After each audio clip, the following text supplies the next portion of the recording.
Are we on? Yeah, we're on now. You ready to go? You want to introduce yourself? Okay. Your name, your age, what island we're on. Okay, all right. We're traveling. Are we ready? Yeah, go for it. All right. Aloha mai kako. My name is Eric Enos. We're sitting in the Aupua of Waianae Kai. We're at the Cultural Learning Center at Ka'ala. And this is Monday, October 30th, in the year of our Lord, year of our kupuna, 2023. Okay, so what do you do as an activist? In fact, first, do you consider yourself an activist? People use those labels. I'm not quite sure what they mean. Okay. All these years. We just do what needs to be done. If that's, it's a label. Sometimes people can say when they say, "Oh, you an activist, yeah?" And I go like, No. "What do you? You mean do I stand up for what we believe in? If that's what it is, because a lot of it is, can be critical Yeah. by certain people in the community. It can be a good thing and why don't you just toe the line and do what you're told?" So from our point of view, only looking at what you have done over the years and decades, you're an activist because you actively participate in Aina ecology, which is a word I just learned. Okay, so so what do? We make sourdough. We activate the enzymes Okay. and let it bubble and ferment, and when you need it but it always stays intact. You always keep a little so that you can re-inoculate. Like sour poi. Yeah, it's like sour poi. You add sour poi to fresh poi so you can get the right flavors and textures. How long? Long time? 10 years? What's 20? that? What's that? How long you been doing this kind of work? How many generations? Our kupuna go back, so we've been. I'm born and raised this side, so you can do the math. Ever since. So from the time you were a kid, would you say that you were kind of involved in this? By the way, before I move on, because you introduced us to the word Aina ecology, what is that? What does that mean? Well, the word Aina is something I learned after graduating from Kapalama High. So we never knew the word Aina. So Zonia and I started to work with the youth and the programs that we started to say we need to learn our history and our culture. Yeah. So we're learning these terms as we go along. So and part of it is like remaking our stories. Would you say that, because if I try to, think of how people would define something like that, ecology is something that would be understood kind of universally as a scientific principle or something like that, but then to incorporate Aina and all of the meaning behind that word, all of the relationships behind that word is really to emphasize the relationships, not so much, not trying to hyper focus on just this objective science. It's about relationship building, which is would be my understanding of the thing. I don't know if you agree with that or if you would add to that. Yeah, I think you said it. You captured it well. Yeah. So when you were a kid, were you aware? Well, I think we're just growing up. You just are the products of your parents, And so I think so important as we look back, all of us look back, all of us, how we were raised determines how our future is going to be, and if your parents or those that raised you, it could be tutu, it could be uncle, auntie, it could be older sister, older brother, that's who raises you, so it's not, or the streets, you're raised on the streets, that's another education. Or some people just, my friend used to raise animals and that's what kept him sane because his parents were insane. This is normal. Yeah. And it's taking what is normal to you and acting on it. Yeah. Mm-hmm. Would you consider them, your family, political, or did you understand it as No, political? they were very non-political. They were like salt of the earth, kind of. They were real working stock people, farmers, fishermen, crafts people.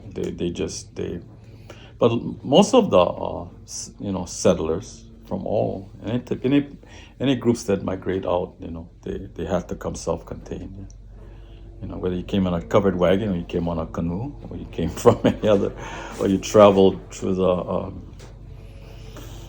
in the ice age. You know, you bring those skills and talents, and observations and ike knowledge of your ancestors with you. Would you agree that everything that Kanaka, what Hawaiians do is political? No. And you have to define that word. I'm not quite sure what that means. Maybe exchanging or assuming of power. Politics really has to do with who has power to do what. So everything that Hawaiians do, everything Kanaka do, has assumed a kind of, there's a power dynamic going on. You want to practice culture? You might have to fight somebody to be able to do that. Because there's a lot of power connected to people who are able to practice their culture. Practice Aina ecology.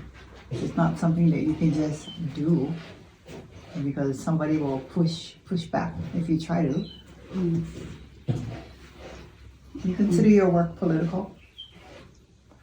Yeah, I never thought of it. I mean, I know that's what it's described, but I'm just so afraid of that term because that term has so many baggage with it. Yeah. You know, the politics of versus there's natural order. You know, the universe, the sun rises, or you know, the earth spins. You know, and the moon rises. You know, I mean, it's there. Stars are still up here. So that's the real power of the universe is natural rhythms. Yeah. Nature is going to be here long after we're through screwing up with this planet. You know, so they'll find its own way. You know, so whether we're in sync with nature, natural order of things. So we're up at Ka'ala now. How'd you get up here? Why here? Were your parents also working in this area or what? What happened that brought you to this place?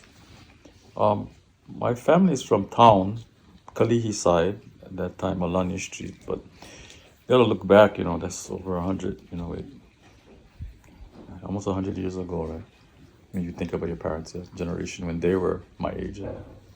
So, but at that time, you know, Kalihi was country.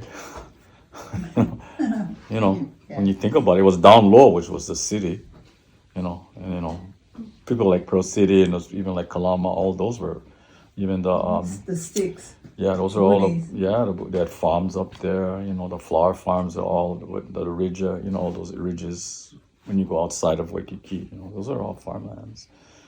There are pig farms in Kalama Valley, you know, all kinds of stuff. You know, so the idea of what is rural and what is, you know, versus, you know, or how do you ruralize urban areas is the next question. So when did you move out to the west side? Parents moved when I was a baby. They moved to Ma'ili, St. John's Road, you know, because land was cheap, yeah. And then, you know, post-World War, yeah, my dad is a product of World War II. My mom is, yeah, so my dad was a machinist, you know, Pearl Harbor, so worked for the Navy all their lives. So they would travel that far. Well, would travel that far every day. Yeah, from Kalihi, they moved to Ma'ili, and then they built, but like I said, him and my mom, they come from strong stock, yeah. My mom's side, farmers and fishermen. My dad, carpenter, you know, his dad was a carpenter, yeah. So they had strong skills, yeah. And my mom's side too, they both have skills. But in those days, that's how, yeah. The homesteads there was no, you know, it's you and your friends, you build your own house, you put in your own cesspools, you do your own plumbing, your electrical. Survival. You call your friend who is maybe an electrician, you know, and they come. But you got to do the work. You got to learn how to do everything. So that's how it was. But then, Ma'ili, St. John's Road, now you look at it, there's all canals. Those are drainage canals, you know. It's dry. Yeah?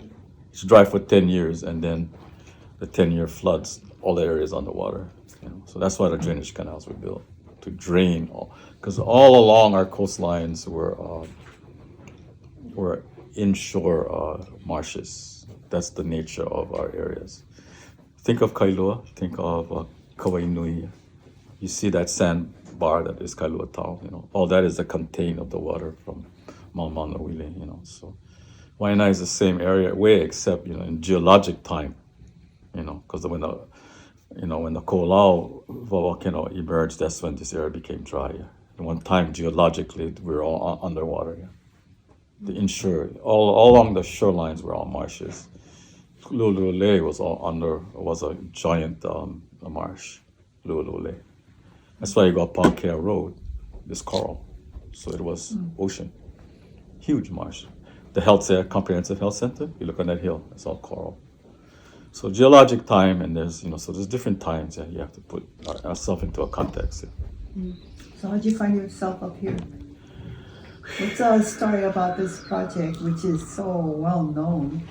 The long story. Really? Yeah, I met Butch, and then after that, it's all history.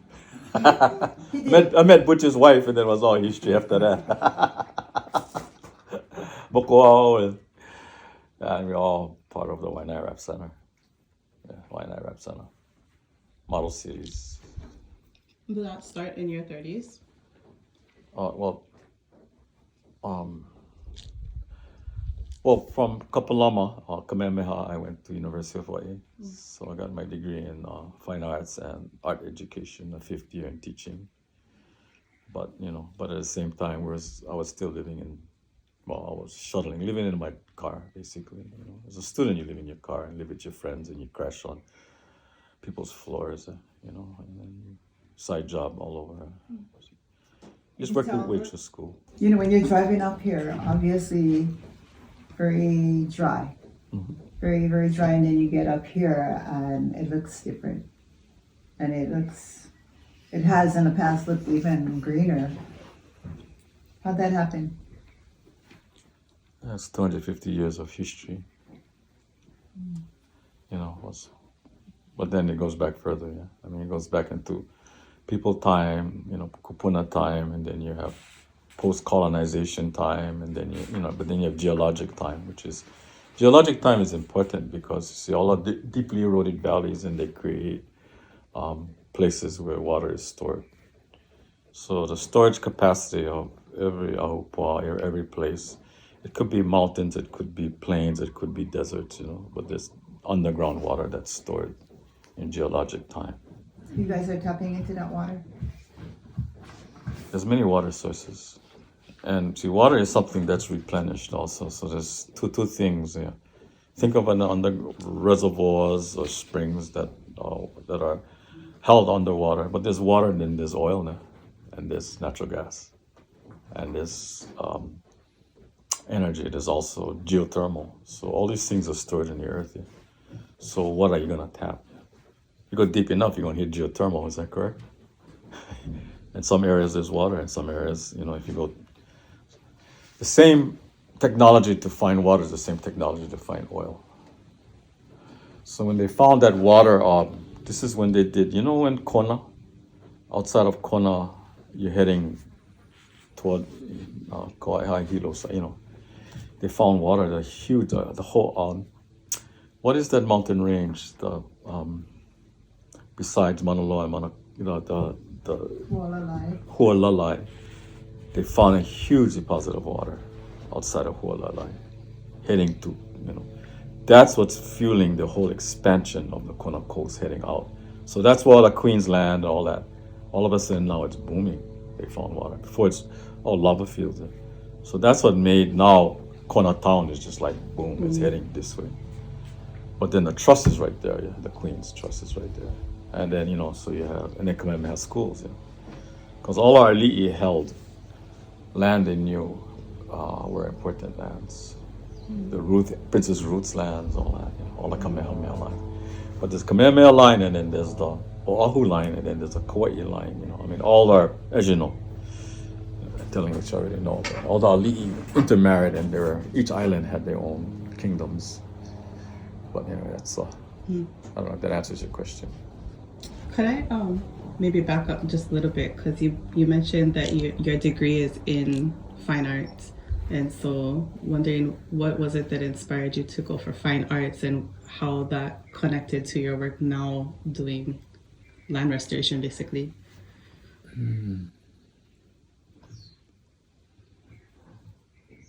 Well, anything you do is an art. Cooking is an art. Raising kids is an art.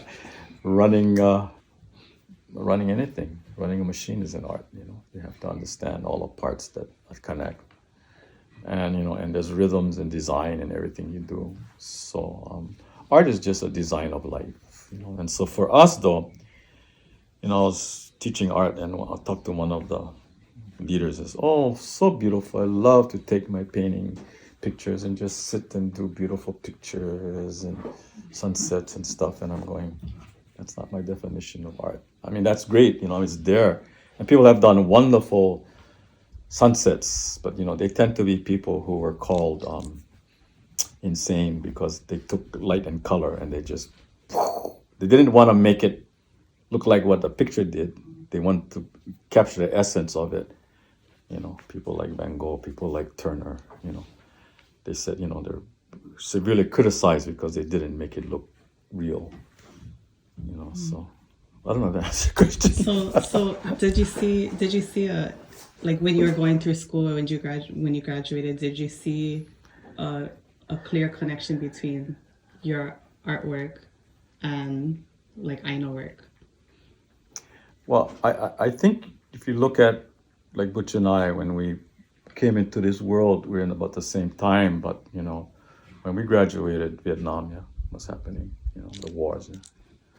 And my parents came through World War II, and then from that, people my generation, a little bit older, it was Korean War. I mean, then there's a Korean War, so it's been one war after another war after another war after another war, and then Vietnam happened. But for us, we're students of history, and we study. If you study war, you study people, you study social, you study economics. You study Christian, you study religion, you study, you have to look at all the forces that are changing us and, why wars started. First World War was started why? The assassination of the Archduke, I mean, one guy shot him, millions of people died. Millions and millions of people died in horrible deaths in trench warfare and gas and, the atrocities of humans against each other, the man's inhumanity against man has that's just one slice of history. Sorry, those just thought. No, so you guys have come out of that generation of seeing one war after another, and so when you think about your focus on art, do you see a connection? Did you see a direct connection, or did it lead you to like from art to Aina type of thing? Well, you see, when that generation, our time was the time of the Hawaiian Renaissance. So that's what was happening, because I remember going to University of Hawaii, and I was, nobody could make a connection that you're Hawaiian. There was no Hawaiianness at the University of Hawaii. There was mostly Oriental and Haole, and so we were like an outlier, and people used to ask us what part of India you come from, And we used to fuss around us, few Hawaiians. We used to talk, sit around and talk like, as people were talking, just to probe people's minds. But, there wasn't a Hawaiian sense on campus. There was no Hawaiian studies, and there was no place for us. I think that generation of where Hawaiian studies, I remember that first group that with Uncle Harry, and they started the campus, the Lo'i, and, I got still pictures of them walking around up here, and that's the founders of the Hawaiian studies.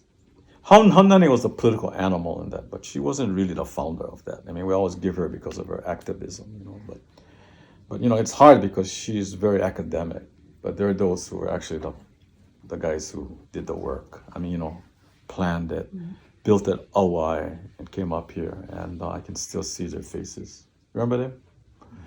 One is a main lawyer at Kamehameha Schools today. Yeah. Who's that? He's Which guy? head of the legal for a while at Kamehameha. He was one of the founders. The other one is a descendant of Dillingham. His picture is on the mural on campus. He's there, in the Lo'i. Yeah, part Hawaiian. Yeah. You know, he's one of the founders. Then there was the the establishment of the Native Hawaiian garden there. If you look at the edges, and that group that started to put in native plants along the edges, yeah. And so when the lo'is were being built, the lo'is came first, then the building. So when they built the building, it started to go into the lo'i area, and there was a little question about that. You know, I remember when that was when Haunani. Anyway, that was a long story. But did seeing that unfold inspire you to come do something here at Ka'ala?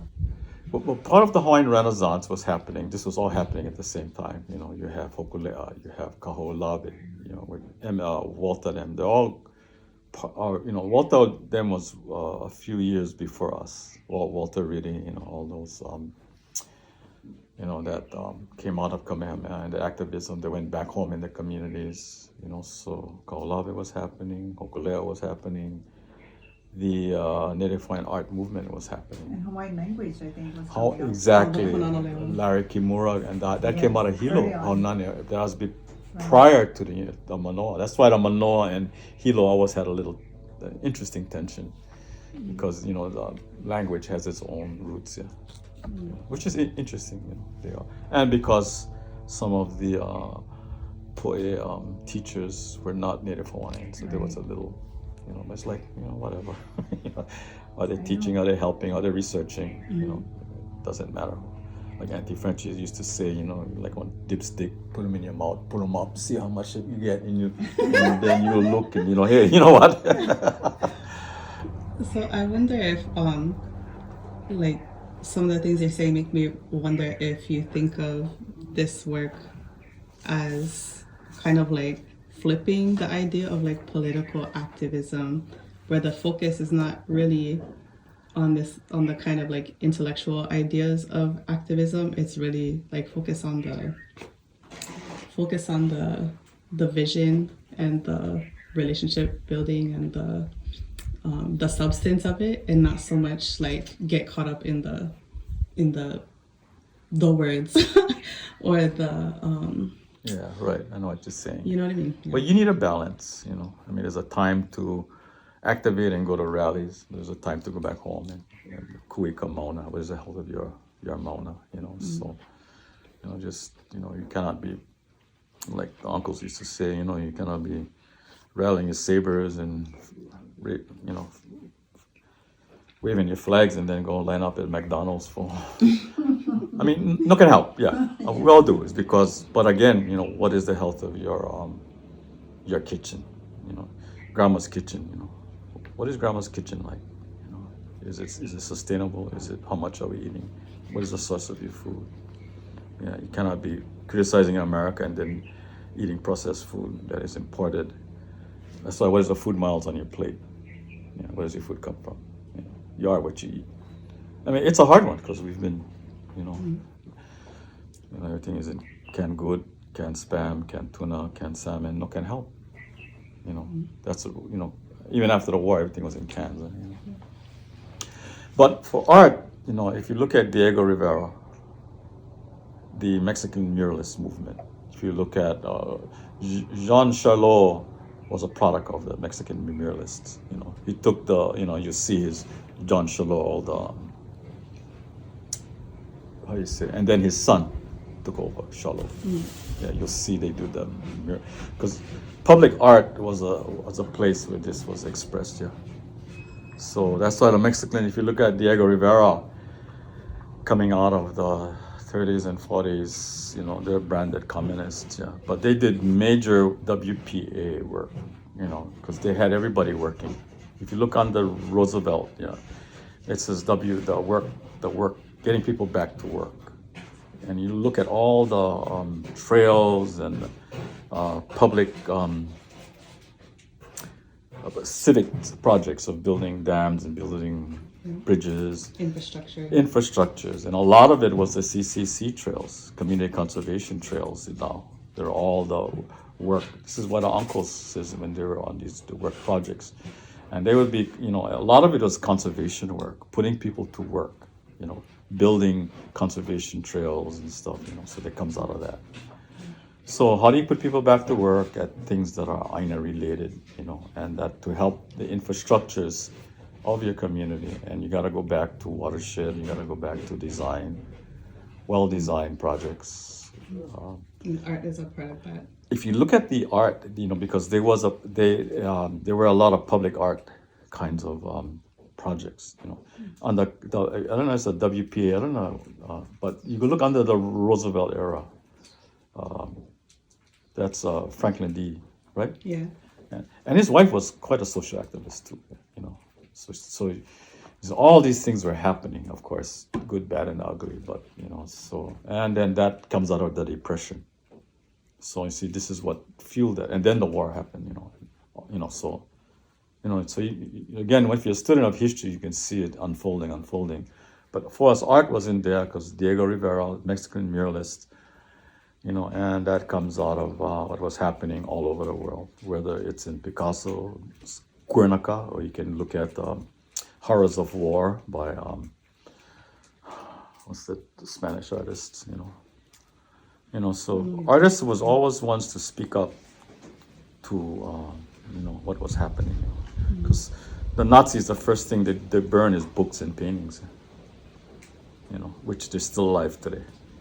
The rise of the Nazi movement. I mean, it's well entrenched in political. I mean, the politics of what's happening right now. Those ideas are still entrenched of white power, of white. What's that? White supremacism. Yeah, and the study of the brain, right? That's why they collect all the skulls. Oh yeah, the like social Darwinism. Yeah. And like that. The larger the brain, the more smart you are. And then they found the Polynesian's brain was bigger. Just They had to figure out a way to. That's why all the skulls were in the museums. They were trying to figure out, wait a minute. Here's our theory of white supremacies, because white people have bigger brains, therefore smarter. And then all of a sudden, the Polynesian skull was a little bit. Is that true? Or did I make that up? I mean, they're always doing some backward logic to justify. Yeah, justification. But I was just thinking about the university concept. It's already here. I mean, I'm just listening to you, and I can see different things falling into different categories. This is a design issue from my point of view, because it's not random. Everything that happens has a place. So it's already maybe only in your head or on paper. There is a design laid out, and then each part is being implemented. So the school is actually here already, not formal, not formalized. Interesting. And in a way, like the training in art and art history is like training your imagination and like training your ability to envision how things fit together, envision how like how you're saying, it doesn't have to be like the painters who are labeled as insane are looking at the essence of a thing and not just the appearance of the thing. And so cultivating ideas or cultivating Aina is the same kind of thing. You're trying to evoke the essence and get less caught up in the head stuff. I love it. That's fine. What I'm hearing is that I never thought about, by the way, because I wasn't trained in that area. But it allows you to. You're not constrained. If you're trained in art, you can see everything. And the rest of us have been trained to look down this particular road because that's going to be our job. Paint by numbers. Yes. Yeah. Okay. Except when you do a Too late, saw. that far. Saw does paint by numbers. But you see, it takes in little pieces. Okay, you paint because you're dealing with a lot of people. But the final product is like, whoa, it's a whole boom of color. But that's because if you tell people go, they'll just, but if but I mean, there's a way to structure color and people in a way that's very creative. So, it works. I mean, I just tongue in cheek because, and then just one thing about any art, it can be cooking. It could be, building, architecture. It could be, dealing with any challenge. It is innovation. It's experimentation. It's pushing the norms to find what really works. This is why working with youth is really great, because we give them the challenge. We don't give them the answers. And they come up with some amazing solutions. They have not They're not They restrained. have not been trained to look at requirements. Yeah. I mean, so we all do that. Right. You can look beyond. Oh, wow. Yeah. It's like practicing or training attunement too. Is that you can kind of have like if you're making one big mural and everybody got to take a part of it. It's maybe technically like paint by numbers, but the whole point is that everybody has the shared vision and knows how to. Exactly. Yeah, you How do what to- you can. That's quite different, yeah, than from because you have the master designer, and it could be your master artist, or it could be a core, or your kupuna, They have this natural order, and so you're taking those elements and you're just reassembling them into a piece that speaks to the spirit of the piece, Just like when a sculptor looks at a rock, a piece, in there is the design, All you're doing is freeing it up from its restraints of things around it, Same way with color and with anything you do, anything you build or construct or found art. And ecosystems and I know like same thing. It's like mosaics. I was studying mosaics, people have been sticking, bits of color into plaster and mud for millions of years. When you're making something and here's the mud and plaster and stuff, you got to deal with it. So let's find something, little shells, a bit of glass, a little bit of this. Let's just stick it in there. And so it's not so boring, So that's been going on the whole idea of mosaic art, and then became glass and then tile and then some of the most beautiful pieces come out of that. The reason it stands up to time. Yeah. When they go through Pompeii and places that have been buried under ash, you clear all that. That's the only thing that remains are the mosaics. Because they're tile, they're glass, they still shine after being. But that's like us. It's like tapestries. We bring all these elements together, and the final piece is, glorious. So going back to what you were saying a little bit ago about food, and this the trying to bridge the disconnect between like relearning concepts and those kinds of things, and making sure that your kitchen is also in alignment with those values and all the new learnings. Did you observe for yourself a shift in how you take care of yourself or your own kitchen, and how have you seen that kind of unfold in all the work that you're doing? So your question is, what have we learned? What have you learned, or how have things changed for you personally in the way that you structure your kitchen or engage with your own health or food specifically maybe? Yeah, I think we're all. Was that? So Sister Puanani Burgess, you make the path by walking it, So You build a path as you travel. yeah, you make the path by walking it, but that comes from the Buddhist, it's kind of a Buddhist training, it's that inactive action, the idea is that if you try too hard, you try to push it, you really got to look at the natural flow, people tend to push it, you're pushing, make it right for the first time, well, I don't know how many times I was wrong when I did that. Like, what did I do wrong? Tried too hard. I remember when we were very young and foolish, and we'd jump on a project and then we'd watch the kupunas on the side. The only one there watching us, thinking, gee, how come, come find out we do them all wrong. But then just like, okay, don't learn. You gotta learn by, and then later on, oh, wow. I said, yeah, there's a problem that way, yeah. But if we was to tell you, you wouldn't know. You got to dig them all out, and then you find out, oh, it's because experience, with time, they've learned, and it's like.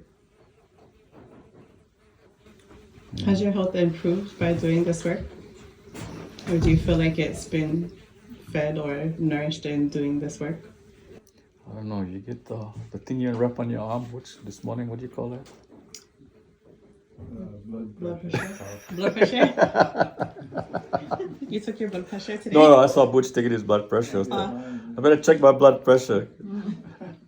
From all the anxieties or the calls of people doing. It's usually people issues. Yeah, like Generally speaking, are you in good health? I think generally, I don't know. Depends. Mental, physical, spiritual health is related. Well, Health of your family is your Yeah. family healthy? Are your kids okay? Mm.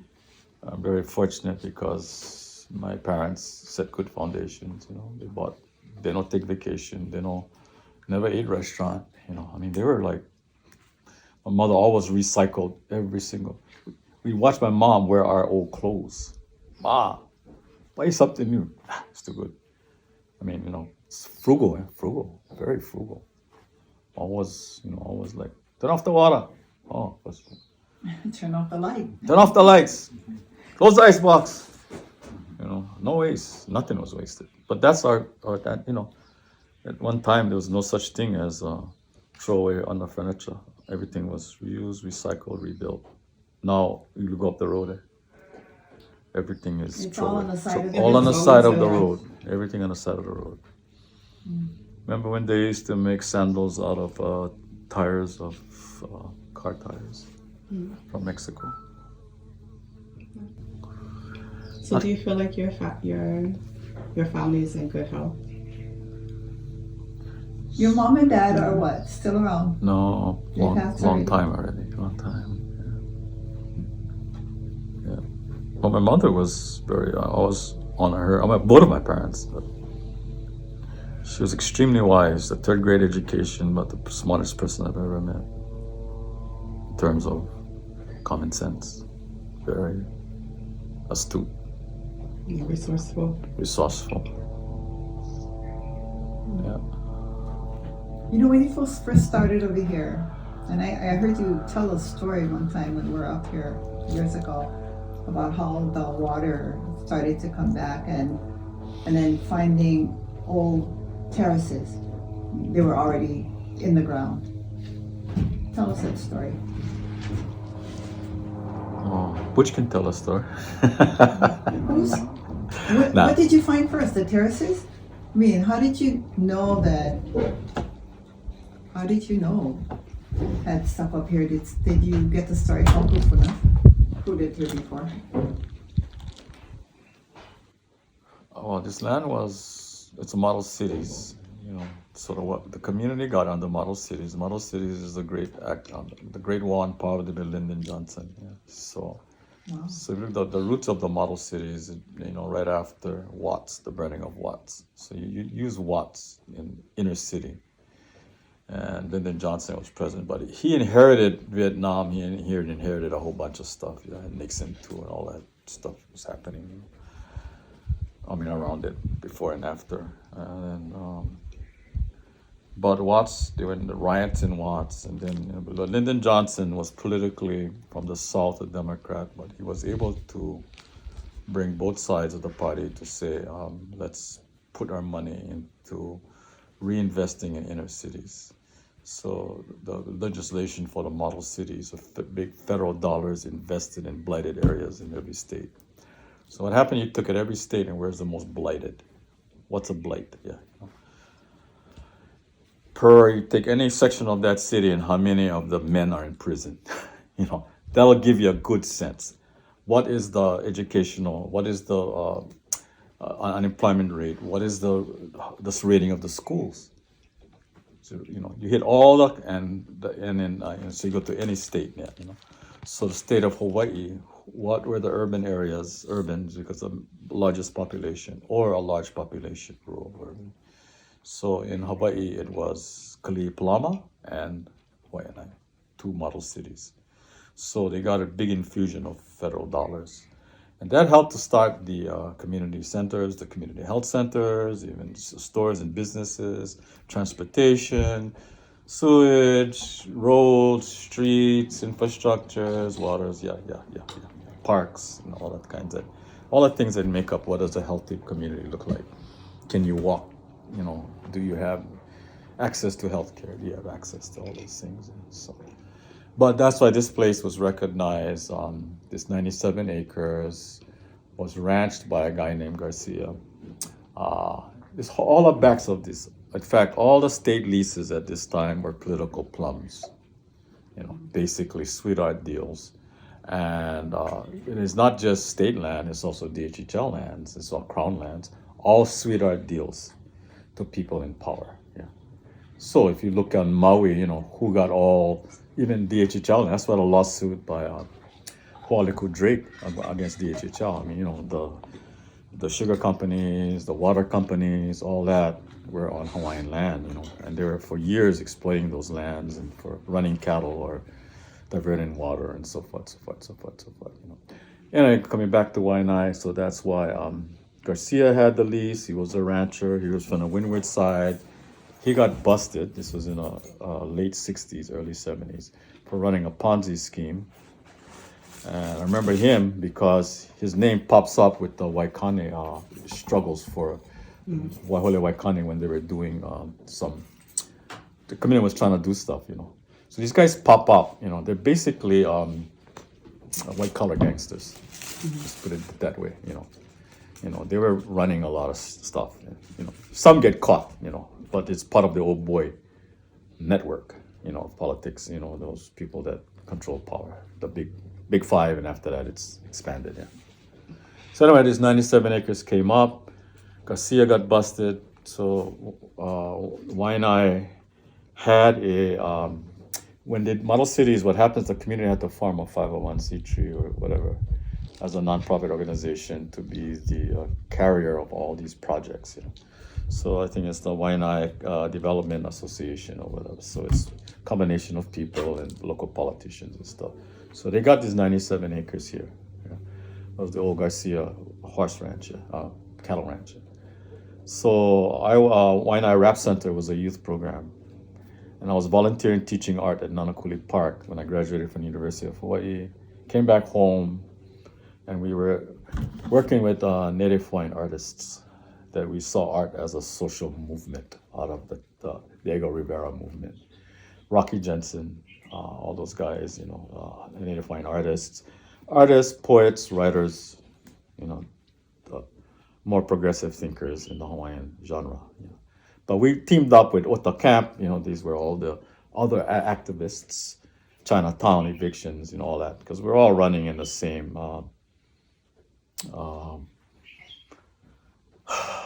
you know, China, you know, the stuff was happening all over, you know, all over. American Indian movement, Cesar Chavez, you know, all the social movements, Black Power movement, American Indian movement. This was all happening with the Hawaiian Renaissance. So it's an awakening, but part of it is the war, yeah. And the generational divide. You know, a lot of our parents, you know, were American. And a lot of people in power are very pro-American, you know. So anyway, you know that story, so I'm not going to. But anyway, so his land was set aside. I was volunteering teaching art at Nanakuli. We saw of creating an art center. We saw art as a place to bring people and to create and use it as a movement, you know. So we started as art because that was photography, sculpture, dance, everything you can think of, design. Rocky Jensen, you know, his brother was an entertainer.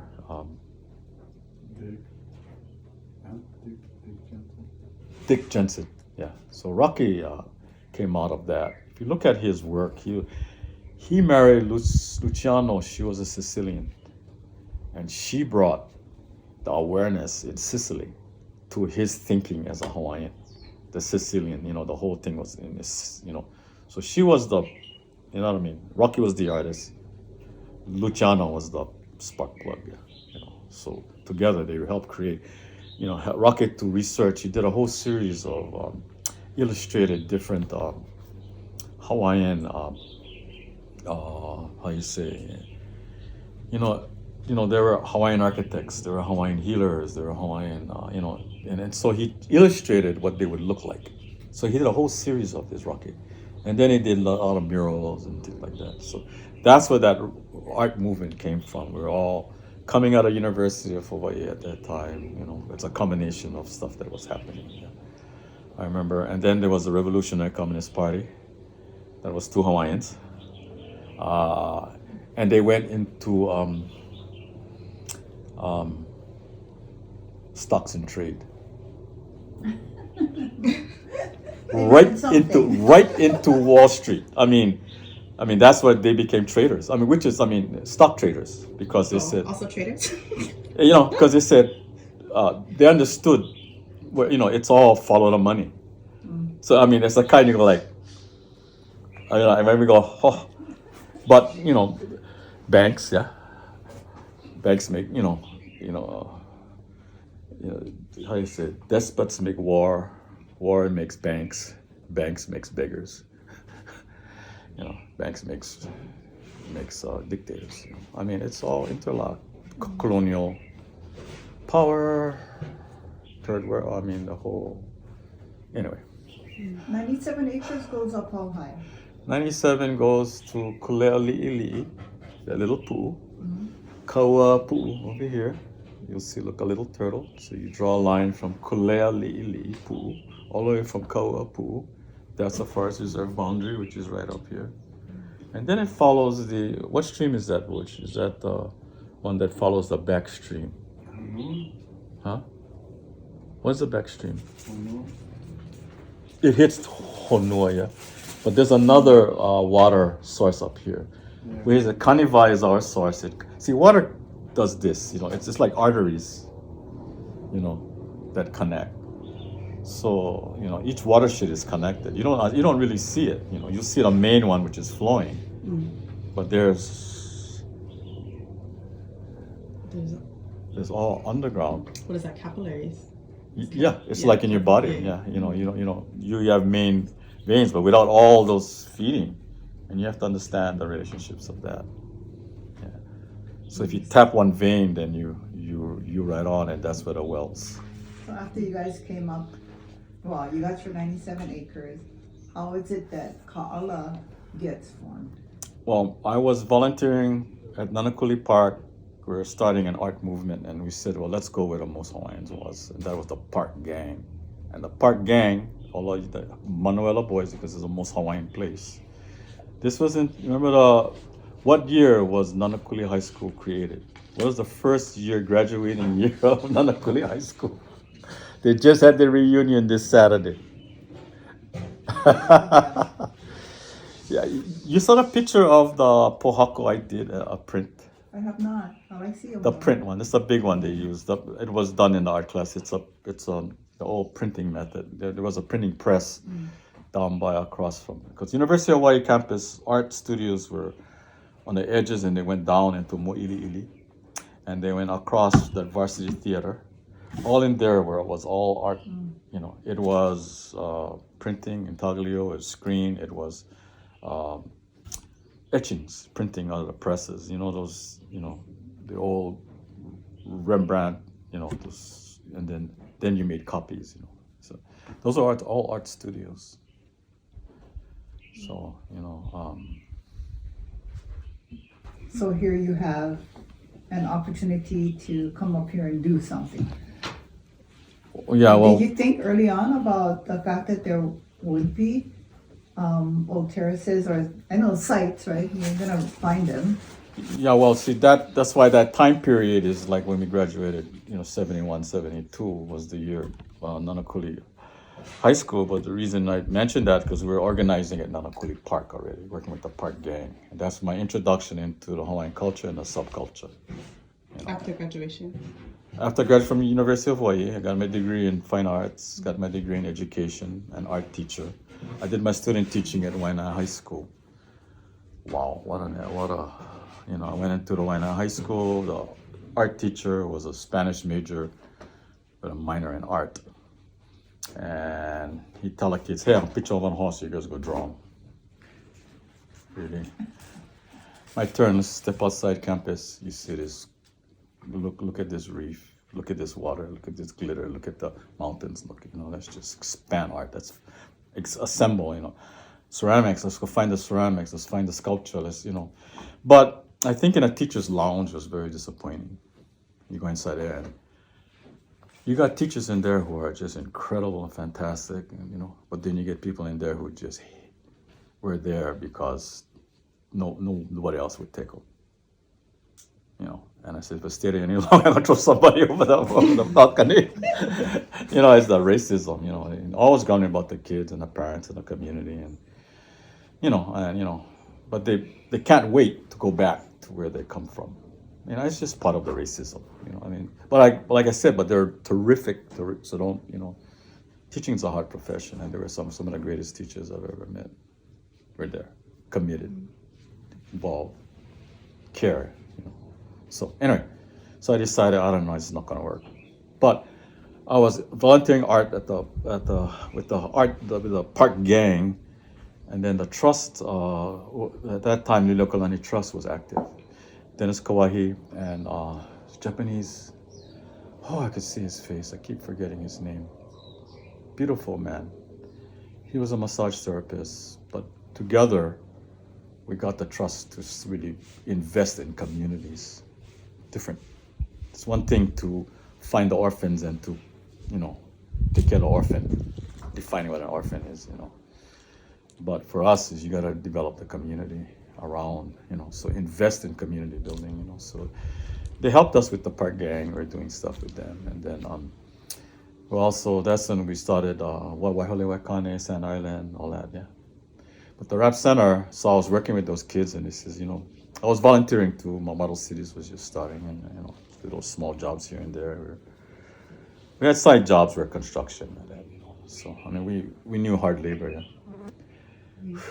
So people say, people don't want to farm; it's too hard work. Have you been to drywall? Have you hang drywall? And the elevator only goes so far, and you got to carry the drywall up the rest of the stairs and hang them. You ever work guys work the cement? Have you ever done all that? Have you ever do ties? So you tell me that they're afraid of work. Bullshit. Is that there's no guaranteed job in farming? Is land, water, all this kind. It's just out of sight. You gotta fight for it if you want it Fight for it. bad enough. Yeah, that's why it's agribusiness. Sugar, pineapple. You work for them, which is that wasn't not happening. What would you say is the impact of this work on you personally and on the community broadly? What do you see as the impact?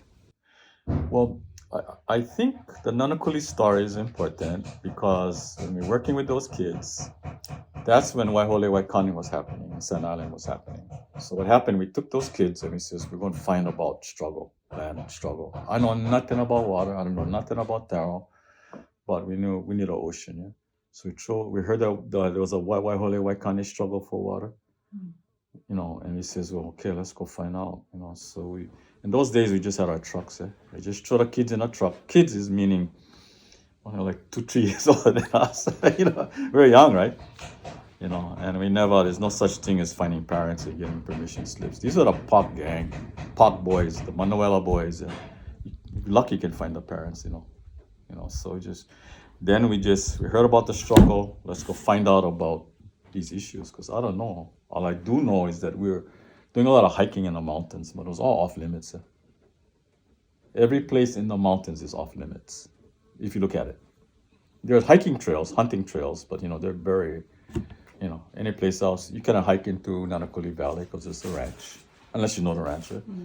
Makua, Makaha, you always get harassed. Wainai was the only place but had one, you can only hunt this side, you couldn't go this side and all that. But we throw the kids in the back of the truck, and we had our nets and our coolers, and we stopped on Kalailoa, Baba's Point. There's a groin over there. You go out there, and then you paipaya. You take the net out in the tube, and you go from the groin. You go out, and then everybody paipaya from inside, and you push the fish out.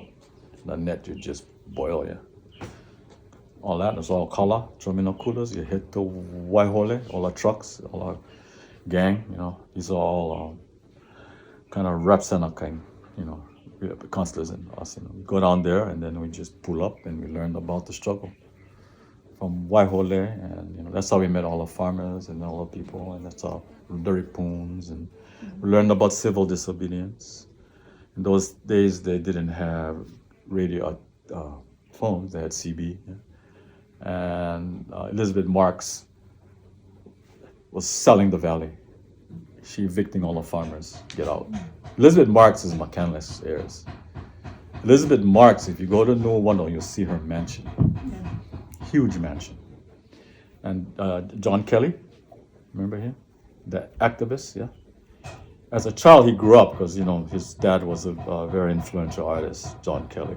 So they knew all the who's, all the Cooks, the Dillinghams, they all hung together. But, because his dad was an artist, but John, as a child, said, I remember coming here to Elizabeth Marks' mansion in New Wano. It's still there. You go off into the old Pali Road. It's inside her, and you go into her place, it's like amazing. The state bought it. Her estate. Historic, yeah. You go inside, and in the back is a swimming pool, all these statues, it was the epitome of colonial, Opulence.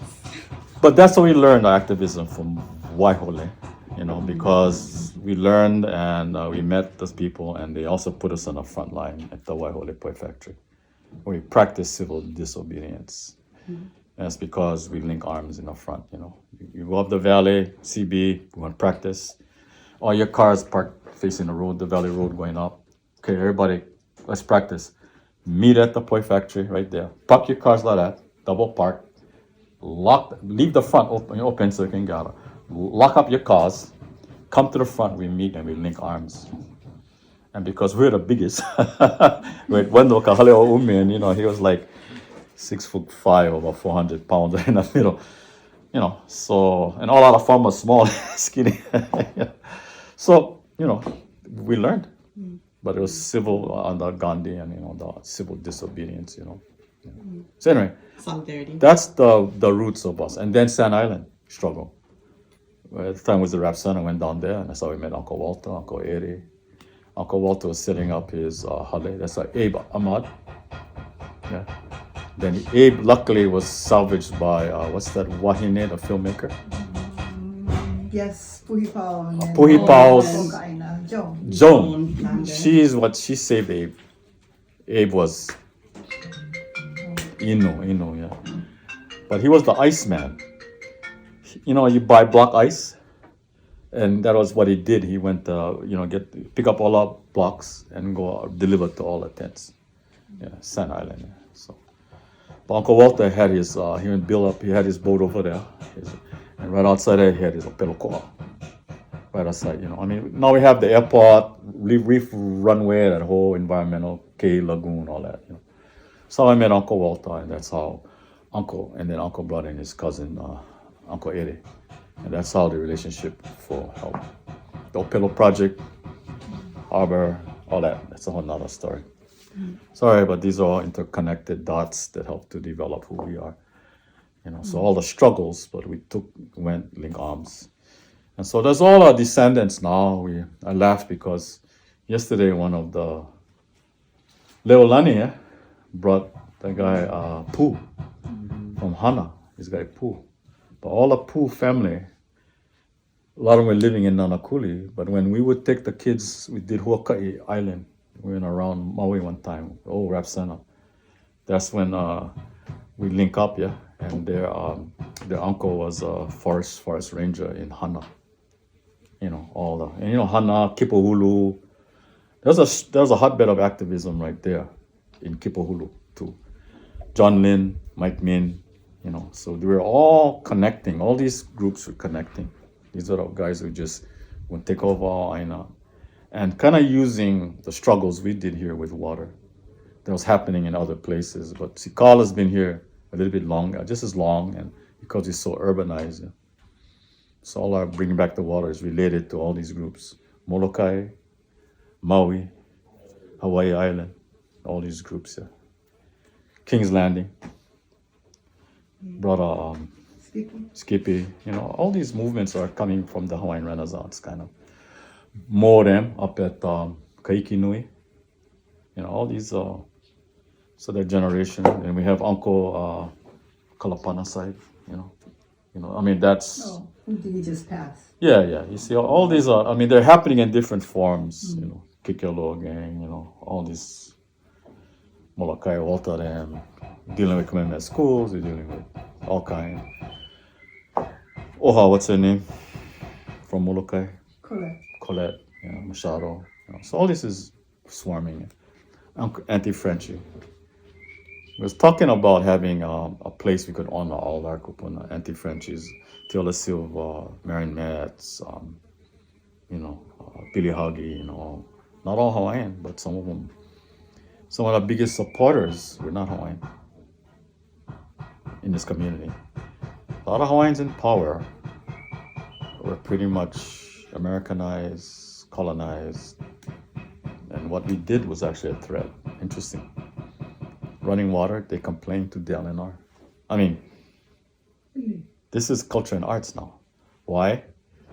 We were protesting against expansion of the resorts into our area. West Beach, Deep Draft Harbor. They planned a resort, the Green Brothers, and it was a Disneyland, kind of, not Disneyland, but their theme was monkeys pounding poi. I mean, that was What the? yeah, exactly, the Green Brothers. So he says, but in those days, I mean, for us, this was before Kaala, and we knew this was wrong. It's like, like the corn mating turned into a monkey pounding, raising corn, turned into a monkey. I mean, it is this, that's the extent of the hypocrisy. And of course, entertainment, right? Floor shows, the hula shows.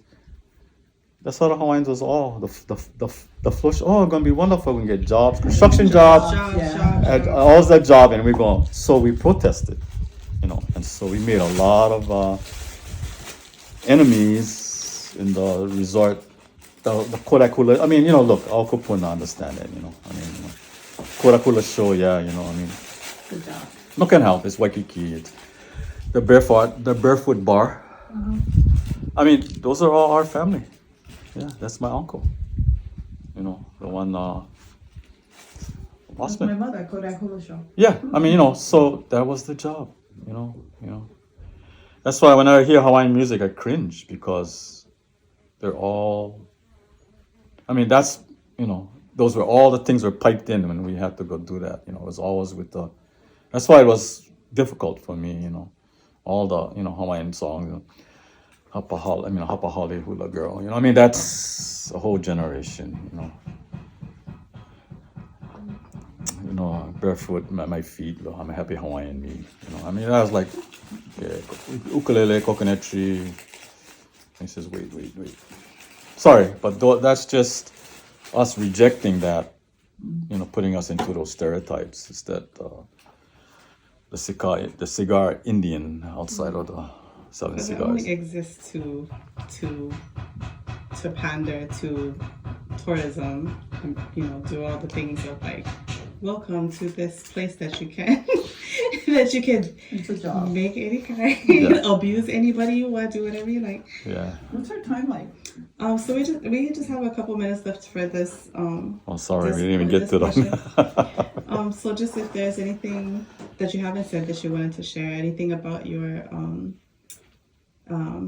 especially just the impacts for you personally, like mental health, spiritual health in this work, physical health in this work that you want to share or can reflect on the impact for you.